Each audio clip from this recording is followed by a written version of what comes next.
Assalamualaikum warahmatullahi wabarakatuh. Alhamdulillahirabbil alamin wassalatu wassalamu ala asyrafil anbiya'i wal mursalin sayyidina wa maulana Muhammadin wa ala alihi wa sahbihi ajma'in. Subhanaka la ilma lana illa ma 'allamtana innaka antal alimul hakim. Allahumma salli wa sallim wa barik ala Muhammad wa ala ali Muhammad. Kama sallaita wa sallamta wa barakta ala Ibrahim wa ala ali Ibrahim fil alamin innaka Hamidum Majid. Amma ba'd. Ahlan wa sahlan Zikr Ibn Adam Nur Asina. Sebenarnya pada malam ni, yang lupa malam ni saya nak cerita kepada tuan-tuan seorang yang punya peranan besar terhadap Kaabah, yang kekayaannya mampu untuk memakaikan kalbu Kaabah seorang diri tanpa perlu bantuan pada siapa pun. Lebih kaya daripada raja-raja Arab pada masanya. Dan beliau juga ketika robohnya Kaabah mengeluarkan infak peribadi untuk membetulkan dinding Kaabah itu, yang mana nak membuat dinding Kaabah itu kosnya sangat mahal, tuan-tuan dimuliakan Allah sekalian. Namun demikian, lelaki ini tidak punya kedudukan walaupun sesin di sisi Allah Subhanahu Wa Taala. Siapakah lelaki jutawan yang derhaka kepada Allah ni, tuan-tuan? Maka janganlah kita pada hari ini diperdayakan dengan penampilan orang tertentu, dengan gaya hidup yang lavish yang tertentu yang kita dapat lihat. Masing-masing pada hari ini masing-masing menayangkan kehebatan yang ada pada diri mereka. Benarlah kata-kata pujangga Arab, penyair Arab, bahawa satu bekas itu waladhi fihi wal ina'u allati fihi yandahu. Maknanya satu tin ni kalau kosong, kalau berguling jatuh daripada bukit, bunyinya bukan main bising, tuan-tuan. Kelentang kelentung, kelentang kelentung. Sedangkan tin yang berisi penuh dalamnya, dia tidak akan membunyi apa-apa. Maka awasilah diri kita daripada dipengaruhi oleh golongan seperti ini. Kita akan lihat siapakah lelaki derhaka ini. Semalam saya cerita sedikit secebis daripada kehidupannya, yang mana dia datang untuk bertemu dengan Rasulullah SAW dan mengajak Rasulullah untuk kembali kepada akidah yang sesat, yang batil itu. Lalu Allah SWT telah pun memberikan kepada Nabi-Nya sallallahu alaihi wasallam wahyu surah Ghafir untuk menjawab kata-kata Al-Walid bin Mughirah ini. Walaupun Al-Walid bin Mughirah ni punya jawatan penting di kalangan Arab, sampai dipanggil sebagai Raihanatu Arab, Raihanatu Quraisy. Terima kasih tuan-tuan. Masih harap tuan-tuan jangan lupa untuk share video ni, Facebook ni kepada teman-teman kita. Syam Satu, Saidah Saleh, tolong share. Tolong sangat share. Mudah-mudahan ada kebaikan kepada kita bersama. Ya, dalam hadis mengatakan ruba muwallaghin aw amina sami'. Kadang-kadang orang yang disampaikan kepadanya mendapat faedah lebih banyak daripada yang mendengarnya. Maklumlah dalam kehidupan pada ini, tuan-tuan, kita bukan saja mencari kelebihan dunia, kita cari kelebihan akhirat, pahala. Mari panjang-panjangkan video ni, tuan-tuan. Tolong tuan-tuan, saya bagi tuan-tuan 1 minit untuk tolong share dengan teman-teman. Ajak mereka untuk hadir bersama dalam kuliah ilmu pada malam ni. Terima kasih Zikir bin Adam, Salih Pangan, Siti Marwani, Nur Awatif, Hamidah Abdullah. Tolong share dengan teman-teman kita. Baik. Jadi pada malam ni saya nak ajak tuan-tuan untuk explore ayat-ayat yang terakhir daripada surah Nisa. Walaupun malam ni nampaknya tak sempat juga untuk menamatkannya, kerana ada perkara besar yang saya nak bawa kepada tuan-tuan untuk kita manfaatkan bersama sesi pada malam ni. Jadi seperti biasa, saya menggalakkan tuan-tuan untuk memiliki tafsir Ibnu Katsir yang warna biru ni. Dan kami masih lagi ada kempen satu rumah satu tafsir. Mereka akan dapat hadiah buku istimewa ni, yang telah pun dikarang masa lebih daripada 5 tahun. Ensiklopedia nama-nama anak yang memiliki lebih 3,500 entry dalamnya. Bukan saja nama anak-anak kita yang bakal kita berikan, cucu kita ke, anak saudara ke, bahkan ni kaya dengan nama-nama para ulama. Tengok sikit sebagai contohnya, tengok tokoh-tokoh tajdid. Ada cerita Badi'u Zaman Said Nursi yang pernah saya ceritakan kepada tuan-tuan, daripada keturunan Rasulullah, ulama besar Turki ni. Namanya iaitu Said Mirza, dikenali sebagai Badi'u Zaman, merupakan pendebat pidato yang hebat, ketua pasukan sukarelawan. Yang pernah saya cerita pada tuan-tuan ni, bahawa dia ni merupakan anak yatim. Kebanyakan tokoh-tokoh ni seperti Rasulullah SAW, ketua tokoh sekalian para salihin, mereka kehilangan ayah sewaktu kecil lagi. Maka Badi'u Zaman Said Nursi ni pesan ibu, kalau kau pergi ke sekolah anak, maka raikanlah orang-orang miskin. Rai macam mana ibu? Anak-anak kita kena beri penjelasan yang jelas, ya. Kau kalau makan dengan miskin, makan dengan dia. Jangan bagi makan dan tinggalkan, makan dengan dia. Maka pada hari itu, tuan-tuan, Badi'u Zaman pergi ke kelas waktu rehat. Datang seorang fakir miskin, pakaiannya kotor, baunya hapak. Walau bagaimanapun anak-anak yang hafiz Quran di sekolah itu semuanya cuba untuk memberinya makan. Tapi Badi'u Zaman Said Nursi, anak kecil usia 8 tahun ni, tuan-tuan, dia pergi makan dengan fakir yang kotor bajunya itu. makan, buka makanan ibu bekalkan, makan sama dengannya. Allahu Akbar, Masya Allah, Tabaraka wa Ta'ala. Kemudian habis saja makan, Badi Uzzaman balik ke kelas. Badi Uzzaman telah bertukar. Sebelumnya merupakan seorang budak yang biasa-biasa, tapi kini pulang dia ke kelas, fikirannya laju, kefahamannya lebih, kecerdasannya hebat. Wallahu a'lam, agaknya dia makan dengan malaikat agaknya.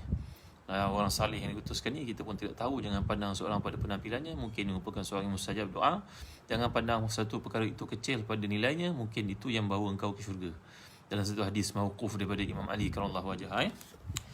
Maka mulai hari itu Syed Nursi bila makan bersama dengan si fakir yang hantar ke sekolah itu, dia terus berubah menjadi seorang yang hebat, yang cerdas, yang pantas, yang pintar. Luar biasa. Jadi buku ni tuan-tuan mempunyai sejarah, cerita, ya bukan nama-nama saja, tapi dia penuh dengan cerita, informasi. Dapatkan tafsir Ibn Katsir, tuan-tuan akan dapat hadiah buku ni. Ini sebagai satu permulaan untuk tuan-tuan ni. Tuan-tuan yang dapatkan daripada Zazan Travel, daripada Telaga Biru. Buku ni tafsir Ibn Katsir yang kami galakkan tuan-tuan untuk miliki, tafsir Ibn Katsir. Baik, ini kita berada pada jilid yang kedua, muka surat 641. Bagi mereka memiliki tafsir Ibn Katsir, tolong buka. Dah share ke Salasiyah Sanan, Saidah Saleh, Mardiyah Zaibidin, Nur Razia Muhammad dah share ke? Tolong share. Harapan saya Melayu tuan, tolong share. Hasanah Ibrahim, Zuria S, tolong. Masya Allah, Tabaraka wa Ta'ala. Terima kasih banyak tuan-tuan ya. Okey. Kita lihat muka surat 641, masih lagi ayat 174 hingga 175. A'udzu billahi minasyaitonir rajim. Ya ayyuhan nas qad ja'akum burhanun min rabbikum wa anzalna ilaykum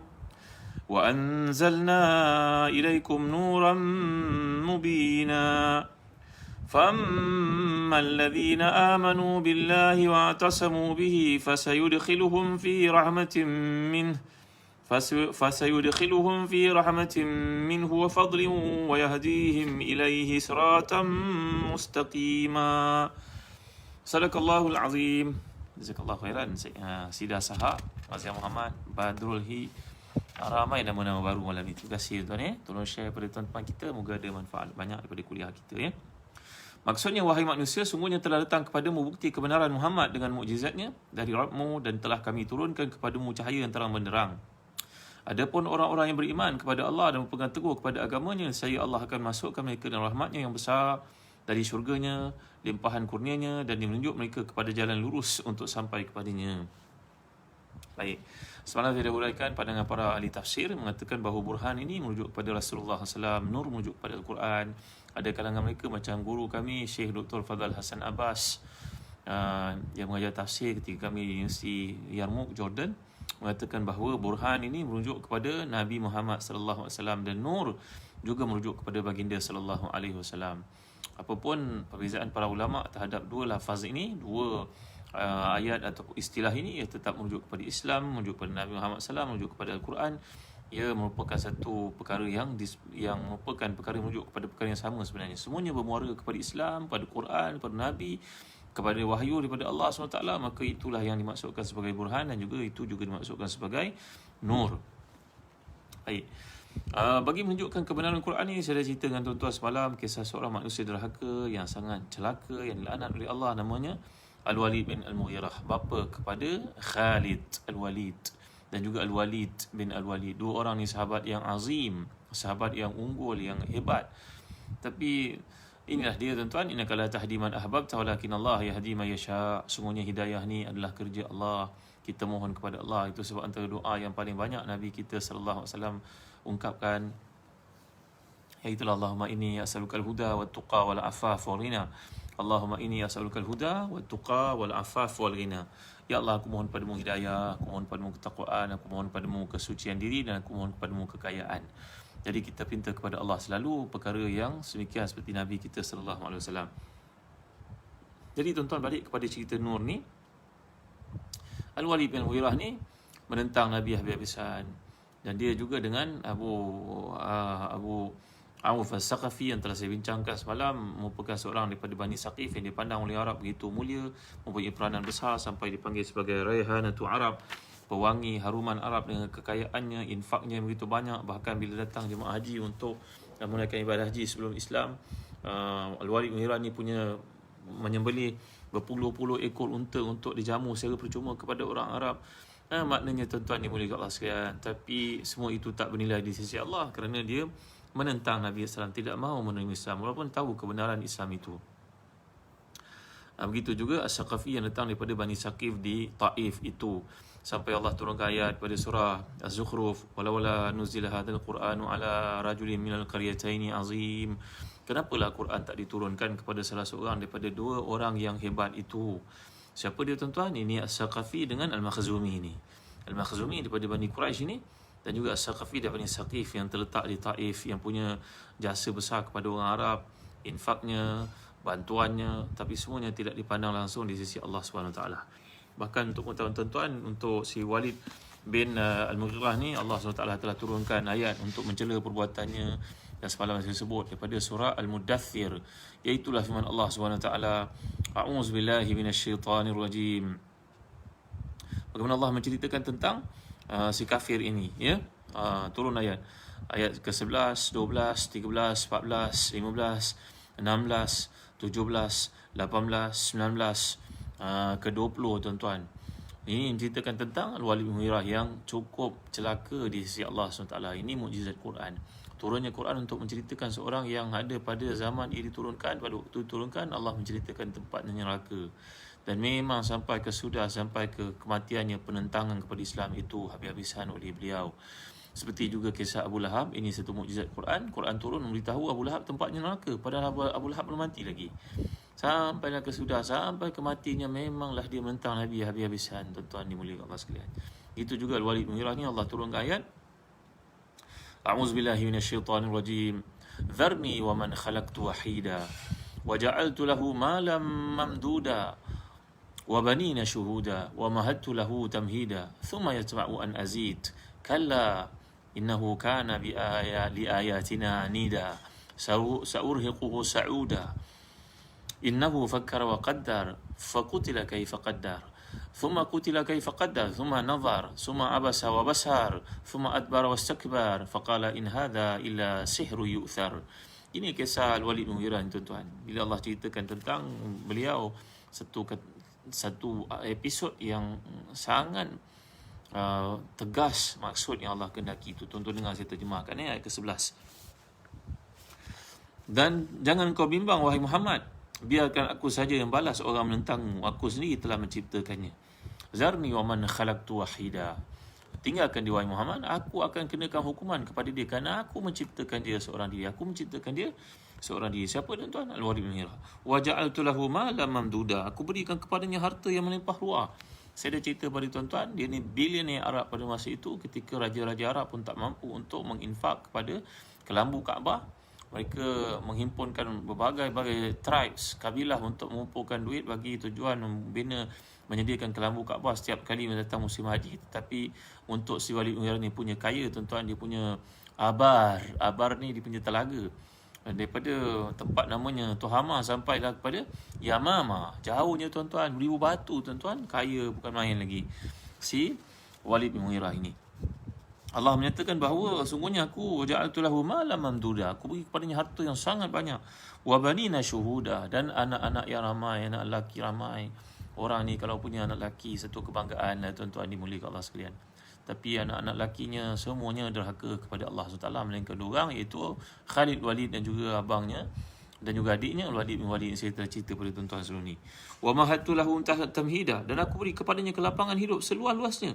Summa yatma'u an azid, kemudian dia tamak untuk mendapat lebih daripada itu. Kalla, demi Allah, demi kami tidak akan berikan kepadanya. Innahu kana li ayatina anida, dia ni merupakan orang yang engkar kepada tanda-tanda kuasaan kami. Kerana Nabi bacakan untuknya surah Ghafir itu, dia kembali kepada kaum musyrikin dan berkata, innalahu la halawa wa alaihi talawa wa mughriqun min la muthmirun a'lahu la mughriqu asfalah wa innahu la ya'lu wa la yu'la alaihi. Dia kembali kepada Abu Jahal, Abu Lahab dengan berkata bahawa aku belajar sihir, aku tahu ini Muhammad ni bukan ahli sihir.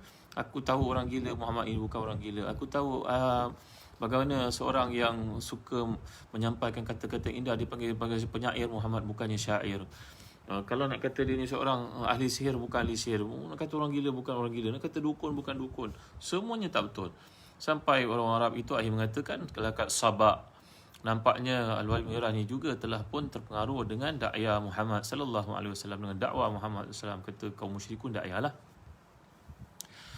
Jadi tuan-tuan, walaupun demikian dia duduk termanggu-manggu dan datang orang musyrikin untuk bertanya kepadanya, dia kata ini bukan syair, ini bukan sihir, ini bukan perdukunan, ini bukan pawang, ini bukan meramal masa depan, bukan, ini semuanya bukan. Tapi akhirnya tuan-tuan, akhir sekali tuan-tuan dengar ayat ini, Allah innahu fakkara wa qaddar. Dia berfikir dan juga berusaha untuk apa? Faqutila kaifa qaddar, untuk mencari satu alasan yang kukuh untuk menolak Nabi sallallahu alaihi wasallam dengan kebijaksanaannya. Walaupun dia seorang terpelajar, dia beragama dengan agama Nabi Ibrahim, tetapi mata hatinya dah buta kerana kedatangan Nabi sallallahu akan menjadikan semua manusia itu sama. Tak ada lagi yang pangkat tinggi macam beliau, disanjung, dipuja dan dewa-dewakan. Summa qutila kaifa qaddar. Allah menyatakan ayat ke-20. Sekali lagi binasilah dia, bagaimana dia berani mereka-reka tuduhan-tuduhan itu. Summa nazar, kemudian duduk merenung. Semalam saya cerita, bila dia lihat kata-kata Nabi di surah Ghafir itu, dia tahu ini daripada Tuhan, daripada Allah SWT. Tapi dia tetap berfikir bagaimana nak mengatasi dakwah Nabi sallallahu alaihi wasallam. Summa abasa wa basar, kemudian dia bermasam dan berkerut mukanya. Lalu Allah nyatakan lagi ayat ke-23, thumma adbara wastakbar, kemudian dia berpaling dan menyombongkan dirinya. Faqala in hadza illa sihru yu'thar, kemudian dia pun berkata Quran ini hanyalah merupakan sihir yang dipelajari daripada orang terdahulu. Allah, memanglah celaka betul ini tuan-tuan. Orang Melaka je kasau, tahu tak Aziz ni dia satu manusia yang sangat celaka dan laknat di sisi Allah. Dia tahu kebenaran tapi dia menafikannya. Dan terlanjur bercerita tentang seorang manusia seperti Walid Mughirah yang kaya raya, yang hebat, yang punya anak-anak ramai, punya harta melimpah ruah ini, tapi semuanya tidak membantu dia untuk taat kepada Allah. Bahkan dia jadi seorang derhaka kepada Allah sampai turun ayat ini dan ayat yang lain untuk mencela manusia seperti ini. Baik, muslim-muslim rahmati dan dikasihi. Sementara pula sebaliknya, kalau kita baca dalam sirah Ibn Hisham, ketika Nabi SAW nak sampai ke Madinah, ada seorang Yahudi daripada Bani Quraizah, tuan ya. Bani Quraizah ni datang daripada daerah Syam. Ibnu Haiban namanya. Ibnu Haiban Yahudi. Dia datang daripada Syam, daripada Syria. Ketika dia datang daripada Syria, dia memberitahu semua orang Yahudi yang ada di Madinah pada masa itu, namanya Yasrib, bahawa akan datang seorang lelaki daripada keturunan Arab ke tempat ini dan dia merupakan Nabi akhir zaman. Kalau kamu bertemu dengannya, berimanlah kamu dengannya. Ini kata-kata Ibnu Haiban, seorang Yahudi, tuan-tuan ya. Ibnu Haiban dia datang ke Madinah, tiba-tiba kat Madinah ni berlaku kemarau. Oleh kerana semua orang tahu, Yahudi semua tahu Ibnu Haiban ni seorang yang saleh, tuan-tuan. Masa tu Nabi SAW belum sampai lagi ke Madinah ya. Jadi Ibnu Haiban ni seorang yang saleh. Sampai orang di Madinah telah pun melakukan sembahyang sunat istisqa. Masa tu maksud saya Madinah belum nama Madinah, Nabi belum hadir di Madinah. Maka namanya adalah Yasrib. Maka orang Yahudi yang ada di Madinah tahu kedudukannya. Mereka telah pun sembahyang sunat istisqa mengikut syariat Nabi Musa, meminta kepada Allah dengan keberkatan Ibnu Haiban ini supaya Allah turunkan hujan. Dan Allah turunkan hujan dengan keberkatannya, tuan-tuan dimuliakan Allah sekalian. Ibnu Haiban ni pendeta Yahudi yang terkemuka ni, tuan-tuan. Orang yang semisal dengannya saya pernah cerita pada tuan-tuan, namanya Husain bin Salam, yang kemudiannya masuk Islam. Nabi tukarkan namanya menjadi Abdullah bin Salam. Yang benar dia bertanya kepada Nabi 3 soalan. Ingat tak tuan-tuan soalan ni? Api yang datang tanda akhir zaman, ingat ke tak ingat? Dia tanya lagi tentang apa makanan yang mula-mula manusia makan bila masuk syurga. Ingat tak? Tak ingat itu. Raya Sawi ingat tak? Sebelum pergi lanjut, saya nak sampaikan hasrat kepada Zazan Travel bahawa kami ada menjual kurma apa ni tuan? Kurma ajwa dari Madinah. Cantik ni tuan, baru sampai di Madinah. Tengok ni. Ya Allah, menyelerakan betul ajwa. Yang Nabi SAW menyatakan, man tasabbaha bi sab'i tamaratin ajwatan lam yadurru sumun wala sihrun, kata Nabi SAW. Siapa yang makan tamar ajwa, kurma ajwa 7 biji setiap pagi, dia tidak akan kena sihir dan tidak akan kena racun. Memang kan tuan-tuan dapat daripada kami.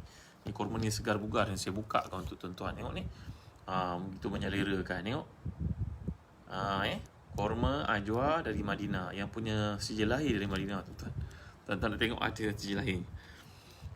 Origin daripada Madinah. Tengok ni. Allahu Akbar. Masya-Allah. Menggiurkan. Jadi tuan-tuan jangan lupa dapatkan kurma ajwa. Sekarang kami adakan kempen bulan Rajab yang tinggal tak berapa hari saja lagi ni.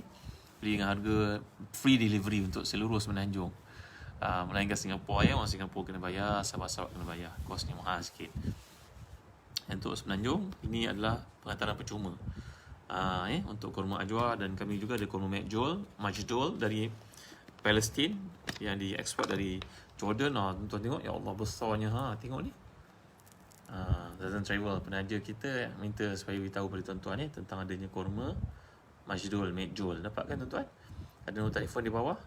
Untuk bulan Rajab ni kami adakan satu kempen penghantaran percuma.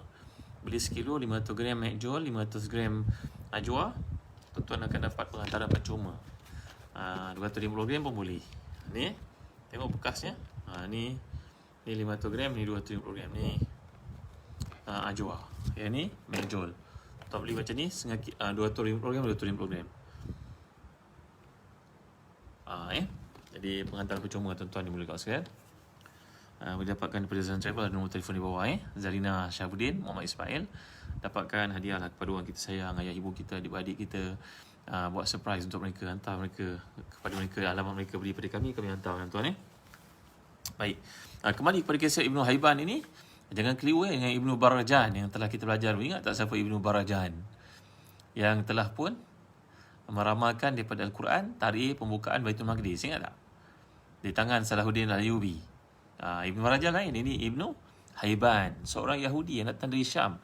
Semata-mata datang ke Madinah untuk memberitahu orang-orang Yahudi yang ada di Madinah bahawasanya tidak lama lagi akan tampil seorang Nabi akhir zaman yang telah disebut oleh Musa dan Isa alaihi wassalam dalam kitab mereka masing-masing. Nabi Musa menyatakannya. Beliau berkata berkali-kali ketika berlaku kemarau di Madinah, maka orang Yahudi telah minta istisqa, buat sembahyang sunat istisqa yang disyariatkan dalam agama Nabi Musa untuk menurunkan hujan. Dengan keberkatan Ibnu Haiban, pendeta Yahudi yang sangat saleh ini, yang menceritakan tentang kedatangan Nabi kita Muhammad sallallahu alaihi wasallam. Ibnu Haiban Ibnu Haiban ni telah pun berdakwah kepada penduduk Yahudi dan ramai yang masuk Islam. Antara mereka masuk Islam sebelum Allah bin Salam masuk Islam, antaranya Sa'labah bin Sa'iyah, Usaid bin Sa'iyah, dan juga Asad bin Ubaid. Mereka ni merupakan orang Yahudi dari kabilah Bani Quraizah. Di Madinah ada banyak kabilah. Ada kabilah Qainuqa, Nadir, dan juga kabilah Quraizah. Ini merupakan kabilah macam Asbat, macam kabilah-kabilah Arab lah. Ada Tamim, ada Saqif, ada Asad, ada Kilab. Ini kabilah-kabilah Yahudi, tuan-tuan. Jadi datang si Ibnu Haiban ini dari Syam semata-mata untuk menunggu kedatangan Nabi SAW, seperti yang diceritakan oleh Imam Al-Kharqushi. Imam Al-Kharqushi ada sebuah kitab tajuk Syaraful Mustafa. Alhamdulillah saya boleh dapat buku ni. Sahabat di Mesir, alhamdulillah syukur, ada lebih kurang berapa jilid, ada 10-11 jilid yang menceritakan tentang Syaraful Mustafa, kemuliaan Nabi kita Muhammad sallallahu alaihi wasallam. Tuan-tuan doakanlah mudah-mudahan Telaga Biru besok boleh terjemahkan buku ni, boleh jadi panduan kepada kita. Kisah keajaiban, kehebatan, mukjizat Nabi SAW telah di buku yang satu, koleksi yang besar. Imam Abu Sa'ad An-Nasuri, namanya Al-Kharqushi, yang menceritakan tentang bagaimana Ibnu Haiban ini datang dari Syam untuk memberitahu kepada sekalian Yahudi akan timbul, akan datang seorang burhan, seorang nur, satu nur yang datang daripada Allah SWT. Masih lagi dalam konteks ayat 174, 175 daripada surah Nisa. Dan dengan dakwah Ibnu Haiban ni tadi, masuk Islam ramai di kalangan Yahudi. Bila Nabi datang saja ke Madinah, mereka lah antara golongan Yahudi yang mula-mula masuk Islam kerana mendengar kata Ibnu Haiban. Tapi takdir Allah, tuan-tuan, Ibnu Haiban ni tak sempat jumpa Rasulullah sallallahu alaihi wasallam. Allahu akbar, tak sempat jumpa Rasulullah. Yang pastinya beliau mati sebagai seorang muslim, tuan-tuan. Kerana sebelum Nabi datang lagi, dia telah beritahu berita gembira. Dan ketika orang bertanya kepadanya, mengapa kau datang daripada bumi yang penuh dengan kenikmatan, bumi Syam, bumi yang subur? Kalau kita pergi ke Syam, Syria, Allahu akbar, ini Syria hancur lah, tuan-tuan. Syam ni, Syria macam negara Jordan, bahkan Syria jauh lebih cantik. Dia macam Europe, dia macam Spain, macam Perancis. Cuacanya dan musimnya memang indah bumi Syam ini. Maka orang-orang Yahudi yang melihat kedatangan Ibnu Hibban dari jauh ke Madinah, yang Madinah pada masa itu berlaku kemarau, mereka minta hujan, minta kepada Allah turunkan hujan. Dengan keberkatan Ibnu Hibban, maka Allah turunkan hujan. Mereka berkata kepada Ibnu Hibban, mengapa engkau perlu datang daripada bumi yang penuh kecantikan, keindahan, ke bumi yang gersang Madinah lah, maksud mereka. Nak compare dengan Syam, bumi Syam jauh lebih cantik dari Madinah lah, dengan pokoknya, kehijauannya, tasiknya, keindahannya memang luar biasa cantik bumi Syam, Syria ni. Kenapa kau datang ke sini? Maka jawapan Ibnu Hibban, aku menanti kedatangan Rasulullah sallallahu alaihi wasallam, penerus pembawa wahyu selepas Musa, Isa alaihi wassalam. Ini Allah maksudkan dalam surah Al-Baqarah, tuan-tuan, firman-Nya, a'udzubillahi minasyaitonirrajim. ولما جاءهم كتاب من عند الله مصدق لما معهم وكانوا من قبل يستفتحون على الذين كفروا ولما جاءهم ما عرفوا كفروا به فلعنة الله على الكافرين. Ketika mereka berada di Madinah ni, orang Yahudi ni, mereka semua mengatakan nanti akan datang seorang Nabi, kami akan dapat kemenangan dengan sebab utusan Allah ini, dia akan membawa kami kemenangan mengatasi kamu semua wahai orang Arab. Ni orang Yahudi kata pada orang Arab. Orang Yahudi yang terpelajar, yang bijak ni, baca kitab Taurat, tahu akan kedatangan Nabi Muhammad. Tu sebab mereka datang beramai-ramai berbondong-bondong ke Madinah. Mereka bukan orang Madinah, tuan-tuan. Mereka datang menunggu daripada, sebelum itu mereka menunggu di Yaman. Bismillahirrahmanirrahim.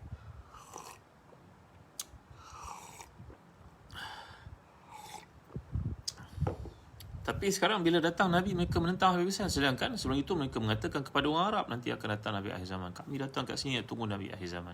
Seperti Ibnu Hibban ini. Tapi tak semua yang ikut Ibnu Hibban hidup sebagai Muslim, mati dan Muslim. Ada beberapa orang yang telah dinyatakan namanya tadi, seperti Sa'labah bin Sa'iyah, Usaid bin Sa'iyah, dan begitu juga Asad bin Ubaid, Abdullah bin Salam. Ini antara figure yang masuk Islam, yang mendapat pengetahuan itu salah seorang daripada guru mereka yang berkat hidupnya, Ibnu Hibban al-Yahudi ni, tuan-tuan. Jadi bila kita baca kisah tentang Ahlul Kitab yang Allah tekankan di hujung surat Nisa, saya beritahu tuan-tuan, kenapa Allah membawa cerita ini dalam kaitan isu kematian ramai lelaki ketika berlakunya perang Uhud, yang tinggallah isteri mereka dengan anak-anak yatim itu. Jawapannya, kerana waktu kekalahan kita mudah untuk terima pengaruh daripada luar, tuan-tuan dimuliakan Allah sekalian. Itu sebab Ibn Khaldun mengatakan dalam buku beliau bertajuk Al-Muqaddimah, orang al-maghlub tabi'un. Orang yang kalah sentiasa akan mengikuti orang yang mengatasinya. Macam kita lah, kita dijajah lama oleh British, maka semua kita menganggap kalau belajar dekat London, dekat UK itu satu kelebihan lah. Belajar mana? Law kat London. Undang-undang negara kita pun kita belajar kat sana, tuan. Ada yang belajar bahasa Arab pun belajar kat London. Accountancy tak usah kata lah. Macam lah datuk nenek moyang kita ni tak pandai mengira sangat, nak kena pergi sana belajar. Itu maksudnya al-maghlub tabi'un. Bahawa orang yang kalah ni sentiasa akan fikirkan orang yang mengalahkannya lebih baik. Itu psikologi, ya. Jadi Allah memberitahu kita di hujung surah Nisa, walaupun berlaku ujian, kematian insan yang tersayang, yang penting, yang tempat segala-galanya pergantungan kepadanya, iaitu suami itu, tetapi kamu kena ingat Allah ada. Jangan mudah dipengaruhi oleh golongan Yahudi dan juga Nasara. Dalam hadis mengatakan bahawa Nabi SAW, kamu akan ikut tabi'anna sanana man qablakum, kamu akan ikut tradisi orang sebelum kamu, hatta law dakhalu fi juhri dhabbin lattaba'tum, kalau dimasuk ke lubang biawak sekalipun kamu akan mengikutinya. Maka mereka bertanya, sahabat-sahabat tanya pada Nabi, siapakah mereka itu wahai Rasulullah? Rasulullah menjawab, adakah Yahudi ataupun Nasara wahai Rasulullah? Rasulullah SAW menjawab, faman, kalau bukan mereka siapakah lagi? Jadi itu sebab di hujung surah Nisa ini Allah menekankan lagi sekali aspek jangan kita terikut-ikut dengan bangsa yang lain ni, tuan-tuan dimuliakan Allah sekalian. Kita dalam kehidupan beragama, amalan beragama, kita mesti ittiba'. Ittiba' ni mengikut Nabi SAW, jangan ikut orang lain. Tapi dalam keduniaan kita ibtida'. Ibtida' ni kita kreatif, mengambil kreativiti, belajar daripada orang lain, ambil daripada orang bukan Islam. Macam Sayyidina Umar Khattab radhiyallahu anhu disebut oleh Imam Al-Hayy Al-Qahtani dalam buku beliau tajuk Taratib Al-Idariyah. Sayyidina Umar pun sewaktu mengalahkan empire yang besar itu, Rom dan Parsi, Sayyidina Umar mengambil wisdom dari mereka, mengambil hikmah daripada mereka. Ya, Rohani Nasir, Razia Khalid, cari Anwar, dah share tak pada teman-teman kita? Tuan Hasna, yang mulia Tuan Hasna, Razia Khalid, Rohani Nasir dah share. Terima kasih. Jadi balik kepada cerita ni tadi, tuan-tuan.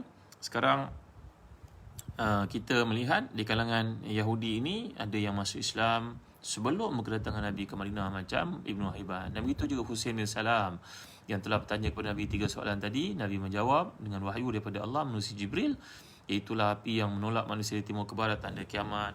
Kemudian seseorang anak itu akan mirip rupa ayahnya jika air ayahnya keluar lebih awal daripada air ibunya, dan menyerupai ibunya bila air ibunya keluar lebih awal daripada air ayahnya ketika mereka bersama. Dan apakah yang mula-mula dimakan oleh orang masuk syurga? Jawapan Nabi kita salam wahyu daripada Allah SWT, iaitulah kelebihan hati ikan paus. Maka Abdullah bin Salam masuk Islam. Dan Allah SWT menurunkan ayat untuk orang seperti Abdullah bin Salam ni di beberapa tempat daripada Al-Quran. Contohnya surah Al-Ahqaf ayat ke-10. A'udzubillahi minasyaitanirrajim. قل أرأيتم إن كان من عند الله وشهد شاهد من بني إسرائيل على مثله فآمن واستكبرتم إن الله لا يهدي القوم الظالمين. Lihatlah, kalau ada sesuatu daripada Allah Subhanahu Wa Taala dan telah menjadi saksi seorang daripada Bani Israel. Siapa Bani Israel ni tuan? Ya Allah, hebatnya Allah bin Salam. Allah sebut namanya kat sini tuan, sebut tentang dirinya tuan. Wa syahida syahidun Bani Israel ala mithlih. Dan kebenaran Nabi itu telah pun dipersaksikan oleh seorang daripada Bani Israel, sama seperti yang Allah sebut itu. Fa'amanu wastakbartum. Dia beriman kepada Rasulullah, pada Muhammad SAW, tapi kamu takabur kepada Muhammad itu. Kamu takabur kepada Muhammad itu, wahai sekalian Yahudi. Innallaha la yahdil qaumaz zalimin. Allah tidak beri hidayah kepada golongan yang zalim. Itu juga Allah sebut dalam surah Ar-Ra'd ayat ke-43. Wa yaqul alladhina kafaru lasta mursala qul kafa billahi shahidan baini wa bainakum wa man indahu ilmul kitab. Dan berkatalah orang-orang kafir itu, engkau bukannya utusan daripada Tuhan wahai Muhammad sallallahu alaihi wasallam. Maka Allah menjawab, qul kafa billahi shahidan baini wa bainakum. Allah menjawab, cukuplah aku menjadi saksi kepada utusan wahai Muhammad di antara aku dan antara mereka. Wa man indahu ilmul kitab, dan manusia dan segolongan orang yang ada padanya ilmu tentang Alkitab. Siapa ni tuan-tuan? Inilah Abdullah bin Salam yang mengetahui bahawa kedatangan Nabi kita sebagai burhan dan pembawakan Quran bersama dengan baginda itu sebagai nur. Baik.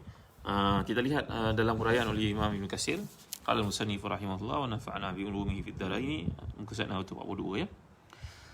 Jadi Allah menyatakan, adapun orang beriman, fa amal ladzina amanu billahi wa atasamu bihi. Adapun orang yang beriman kepada Allah, berpegang teguh kepadanya. Al-i'tisam ini berarti berpegang teguh, fastamsaktum, tamassuk.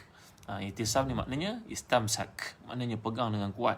Dan kita pun tahu kisah yang diriwayatkan daripada Bukhari dan Muslim tentang keutamaan Abdullah bin Salam, yang mana beliau melihat dalam mimpinya beliau disuruh berjalan di satu garis yang lurus, di kiri kanannya hijau, sampai di satu tiang dia suruh naik, mengikat dirinya sampai di atas itu yang Nabi nyatakan, itulah dia al-urwatul wuthqa. Itulah pegangan kau wahai Abdullah bin Salam, sampai ke hari matimu kau pegang Islam, kau ahli syurga, kata Nabi SAW kepada Abdullah bin Salam. Jadi maksud kat sini i'tisam maknanya pegang dengan kukuh. Pegang Islam ini tanpa berbolak-balik.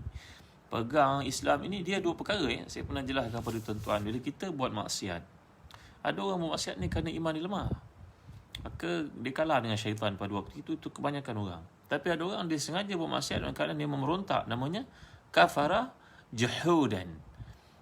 Yang pertama kafara fusukan. Dia buat satu benda-benda kufur, tapi dia dalam keadaan fasik, dalam keadaan iman dia lemah. Dia tahu benda dia buat tu salah.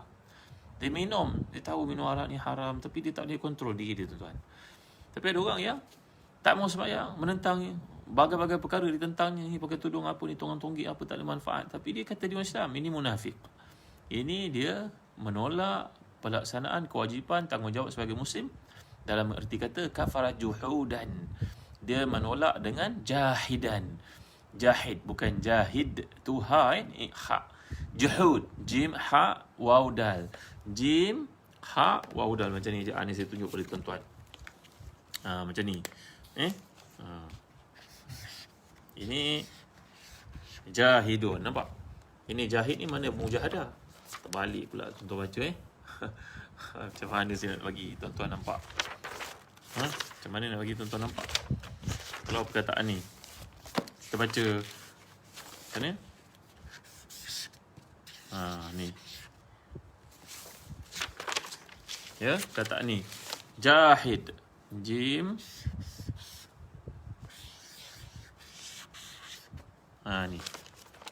Ini jahid. Nampak ni? Ni. Jahidun. Ini jahidun maknanya berjihad. Tapi kalau ejaannya macam ni, jahid. Saya tuan ni. Jahidun. Kena terbalik kalau untuk tuan-tuan baca. Jahidun. Jahidun. Kalau jahidun yang kedua ni, yang pertama jahidun ha, yang kedua jahidun ha, jahidun. Nampak? Yang kedua ni jahidun, dia merujuk kepada kufur. Ini menolak Islam itu, dalam erti kata menafikan kebaikan daripada Islam, menolak. Dia pergi ke haji, nanti dia tanya, kenapa kita buat benda sia-sia ni? Pergi duduk tidur kat tempat ni banyak nyamuk dekat Arafah, Mina ni, apa benda kita buat ni? Kena jalan kaki pula, kena melontar, apa faedah? Ini boleh kafir tuan-tuan. Jangan main cakap benda begini. Saya pernah dengar orang cakap begini ketika di Mekah. Dia pergi haji pun sebab isteri ajak sangat pergi haji, tapi dia bukan nak pergi haji sangat. Macam-macam benda dia petikaikan. Saya tengok dia balik, orang ni dekat dengan kufur tuan-tuan, murtad. Tuan-tuan tak kenal, saya tak mengumpat siapa.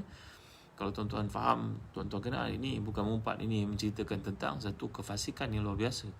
Dia pergi tunai ibadah haji, orang semua wukuf dekat Arafah, berdoa, menangis-nangis, mengenal dosa, dia duduk tidur dalam. Kita apa faedah duduk ni? Bukan ada siapa dengar pun doa kita.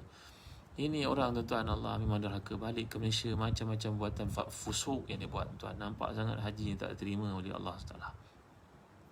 Jangan main tuan ya. Jadi kembali kepada ayat ini, fa'amal ladzina amanu billahi wa atasamu bihi. Orang yang beriman kepada Allah, berpegang teguh kepadanya, itulah orang yang menghimpunkan di antara ibadah dan tawakal kepada Allah dan seluruh urusan mereka. Ini kata para ulama tafsir seperti dihimpun oleh Al-Imam Ibn Katsir. Ibnu Juraij pula berkata mereka beriman kepada Allah, berpegang teguh kepada Quran. Maka semua yang dimaksudkan di sini oleh Allah, Nabi ke, Islam ke, Al-Quran ke, Allah SWT ke, Wahyu ke, sunnah ke, ini persisian para ulama seperti disebut oleh Imam Ibn Jauzi yang tafsirnya Zadil Masir, semuanya merujuk kepada Allah SWT, merujuk kepada Islam, merujuk kepada Nabi SAW. Baik. Fasayudkhiluhum fi rahmatin minhu wa fadlin. Allah akan masukkan mereka dalam rahmatnya dan limpah kurnianya, itu Allah merahmati mereka, masukkan mereka dalam jannah, menambah bagi mereka pahala yang berlipat ganda dengan mengangkat derajat mereka sebagai kurnia dan kebaikan atas mereka. Jadi Allah menyatakan kat sini, Allah beri kepada mereka rahmah, kasih sayang. Fadl ni kelebihan. Masuk syurga merupakan rahmat daripada Allah. Bukan dengan sebab amalan kita, tapi sebab rahmat yang Allah beri kepada kita. Tapi implikasi daripada amal salih jugalah. Nanti jangan sampai orang kata tak payah beramal lah sebab masuk syurga adalah rahmat Allah. Rahmat Allah itu membawa kalian untuk melakukan ibadah kepadanya, beramal salih kepadanya. Dengan sebab rahmat itu, seperti kita bincang dalam surah Al-Isra yang lalu, kul ya'malu ala syakilati. Anak itu kalau daripada kecil telah direncanakan untuk menjadi doktor oleh Allah, maka dia akan rajin belajar. Anak itu kalau daripada kecil memang pandai bercakap, masih nak lead orang, dia mungkin nak jadi politician, tuan-tuan. Ini lain-lain punya ketapan yang Allah jadikan untuk diri kita masing-masing. Semua ada potensi dia. Subhanalladzi yuwazzi'ul mawahib, kata para hukama. Maha suci Allah yang membahagi-bahagikan kelebihan, potensi yang berbeza-beza daripada setiap manusia. Jadi yang pertama, masuk rahmat. Rahmat ni maknanya syurga Allah. Fadl, kelebihan-kelebihan yang ada dalam syurga. Ada orang dapat melihat Allah setiap hari. Ada orang dapat melihat Allah pada hari tertentu saja. Ada orang dapat melihat Allah daripada semua tempat dalam syurga yang mana dia duduk. Melihat Allah ni seperti dibincangkan oleh para ulama, seperti kita melihat bulan yang hebat pada waktu malam, tuan-tuan. Orang kat Jepun nampak bulan, orang dekat US nampak bulan, orang kat Amerika nampak bulan, orang kat Malaysia nampak bulan, orang dekat Pahang nampak bulan. Jadi semua orang nampak. Melihat Allah Ta'ala itu bukan seperti makhluk yang kita dapat lihat bertempat, tidak. Maka dengan kaifiat tertentu, maka madailah untuk kita kata demikian sahaja. Jadi itu fadl yang Allah berikan kepada seseorang. Ada orang dalam syurga dikurniakan banyak nikmat lebih daripada orang lain. Mungkin dengan sebab menahan marahnya ketika di dunia dahulu, maka Allah beri kepadanya untuk memilih banyak bidadari yang dia kehendaki. Yakhtaru min hurin ain ma yasha. Dia boleh pilih siapa ramai nak jadi isterinya di akhirat kerana kelebihan dia menahan marah. Seorang yang bersifat tawaduk di dunia, maka Allah beri kelebihan-kelebihan kepada siapa yang dikehendaki olehnya. Jadi ada dua. Yang pertama rahmat, yang kedua fadl. Kata kebanyakan para ahli tafsir, rahmat ni merujuk kepada syurga, fadl merujuk pada kelebihan-kelebihan yang diberi dalam syurga itu. Wa yahdihim ilaihi siratan mustaqima, dan Allah tunjukkan kepada jalan lurus. Kenapa Allah mengemudiankan cerita tentang hidayah? Padahal hidayah ni datang lebih awal daripada rahmah. Bila Allah beri pada kita hidayah, kita dapat pergi ke masjid, kita dapat beribadah, kita dapat bangun tahajud, dapat baca Quran, dapat khatam Quran, dapat hafaz Quran, dapat bersedekah. Ini hidayah daripada Allah. Taufik, hidayah. Dan kemudian bila melakukan perkara itu, baru dapat rahmat daripada Allah, yang menjemput rahmat daripada Allah. Bukan gitu. Mengikut dia punya takdim dan juga takhir. Yang mana lebih awal? Hidayah. Tetapi kata para ulama tafsir seperti Al-Imam Muhammad Amin Al-Harawi, seorang ulama dalam tafsirnya Hadaiqul Ar-Rauh wa Raihan. Kitab ni juga menarik lah tuan-tuan. Ustaz ada peluang baca. Ni 30 jilid. Menarik tafsir ni. Beliau berkata, kenapa Allah mendahulukan cerita tentang rahmat, syurga, kelebihan dan syurga, lepas tu baru datang hidayah, sedangkan hidayah di dunia, rahmat ke akhirat. Kenapa ya? Kata beliau, kerana ini merujuk kepada orang-orang Yahudi adalah orang kebendaan. Bila orang ni orang kebendaan, kau kena jawab dia dengan perkara kebendaan juga. Jadi cerita kepadanya syurga, cerita pada nikmat untuk menghapuskan sifat takabur, sombong yang ada pada Yahudi yang kita bincang beberapa ayat sebelumnya dalam episod yang lalu. Penentangannya, pemberontakannya, penyimpangannya, kebejahatan perangainya, menceritakan tentang kebendaan-kebendaannya. Maka Allah ceritakan syurga dengan limpah kurnia terlebih dahulu. Dan Allah cerita kemudian itu adalah orang yang mendapat hidayah daripada Allah di dunia.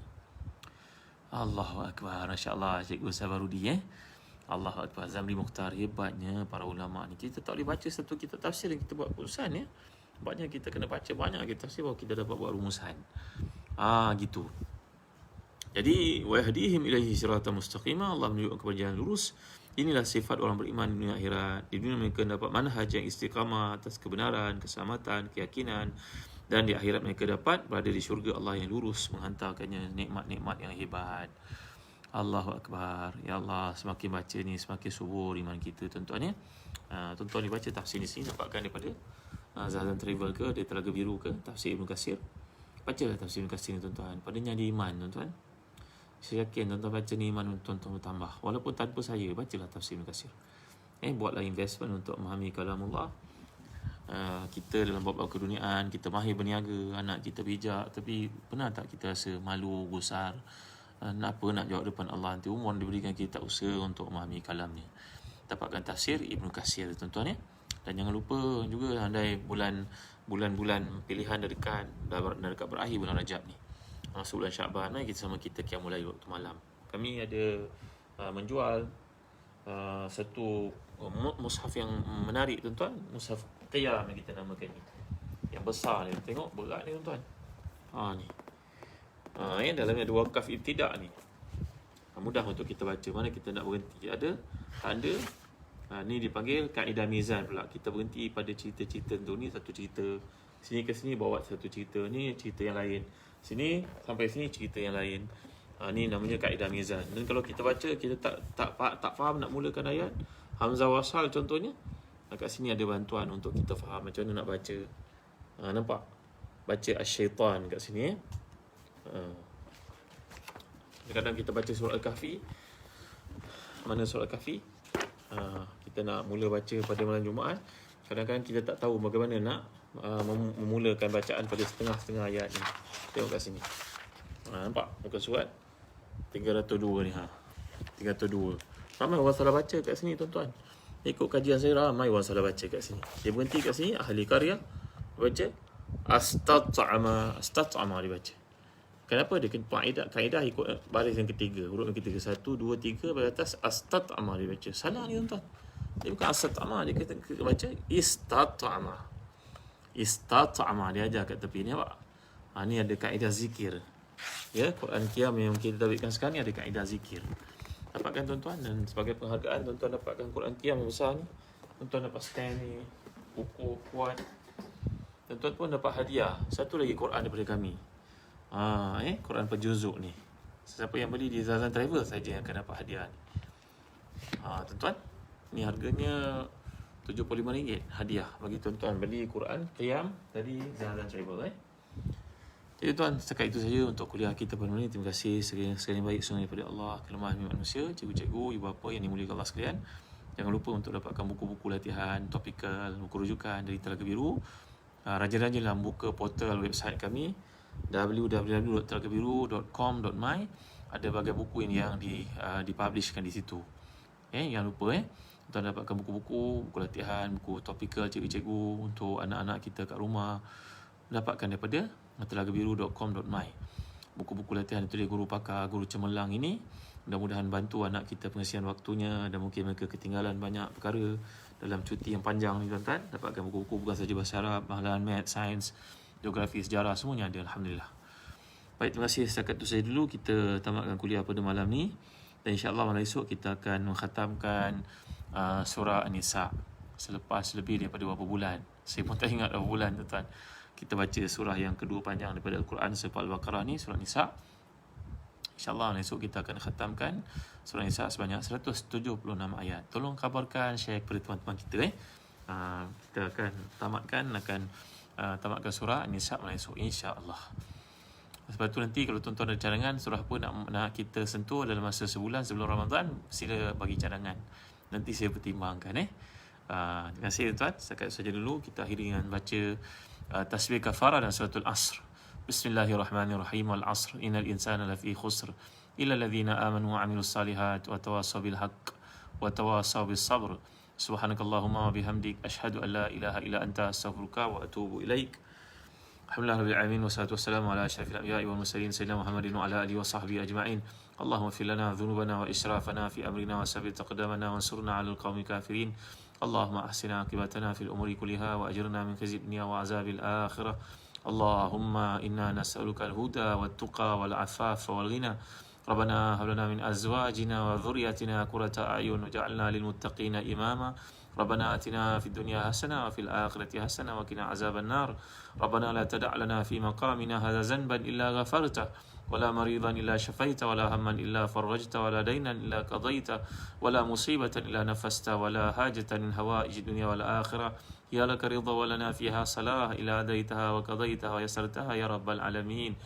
Wahai Tuhan kami, jangan ada seorang pun yang hadir dalam majlis ilmu pada malam ini yang jahil melainkan Kau beri ilmu padanya, yang sakit melainkan Kau sembuhkan. Wahai Tuhan, yang belum memiliki pasangan melainkan Kau niatkan untuknya pasangan yang salih atau salihah yang akan bahagiakan dunia akhiratnya. Ya Allah, yang belum memiliki anak melainkan Kau beri kepadanya anak-anak zuriat yang salih yang salihah. Wahai Tuhan, sungguhnya tidak ada satu pun perkara yang mustahil ke atasmu. Wahai Tuhan yang berkasih, yang pengampun.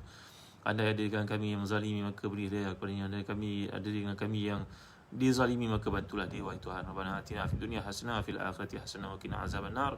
Wa sallallahu ala sayyidina Muhammadin wa ala alihi wa sahbihi wa sallam. Alhamdulillah alamin. Tuan-tuan, jangan lupa satu lagi perkara saya nak sampaikan. Sekarang bagi tuan-tuan yang nakkan Habatus Sauda, stok dah ada dah, alhamdulillah. Black Seed Birkah Habatus Sauda telah pun ada di Zazan Travel. Tuan-tuan boleh dapatkan sama ada beli satu ataupun beli package.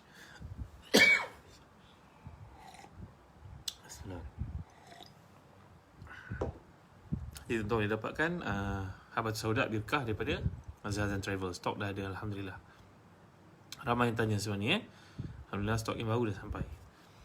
Yang Nabi menyatakan bahawa ia rawatan kepada semua penyakit melainkan kematian.